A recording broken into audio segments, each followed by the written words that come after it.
So in case you've seen the leaked footage for Avengers Infinity War, you undoubtedly picked up on the fact that the same suit that appears in Spider-Man Homecoming at the end of the movie at least, is the one featured in that footage. Now, there was quite a few fans saying that the suit is vastly different and that's not the one we saw at the end of it, so we can finally actually settle that and talk about how that came to be. So first and foremost, yes, that is the Iron Spider costume that is seen at the end of Spider-Man Homecoming that is featured in the Avengers Infinity War poster. So that is 100% confirmed. It's not a completely different or even a slight redesign. So while they were actually talking to the studio behind the suit, this is what they had to say in regards to it. The new Spider-Man suit was actually designed for one of the next installments of the MCU, and models and textures were done by visual company Framestore. Their credits include Ant-Man and Avengers Age of Ultron. We took over the assets and did a look dev based on the provided conceptual art. And they go on and talk about the suit itself. So specifically when they're walking towards the vault that's holding it in the A,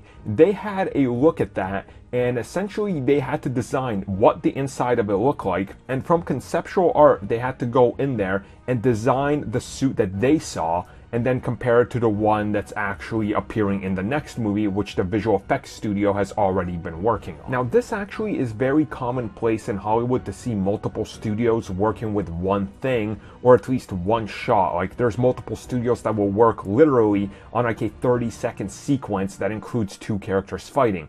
Ones will do some of the backgrounds, the other ones will do some of the CG that's happening with the characters, and other studios handling some of the actual close-up shots. It's a very, collaborative job to get some of these shots done, so they kind of go out there and they really explain what the process was and what they had to go through, but mainly they just wanted to state that yes, this is in fact the costume that you're going to be seeing in the next movie.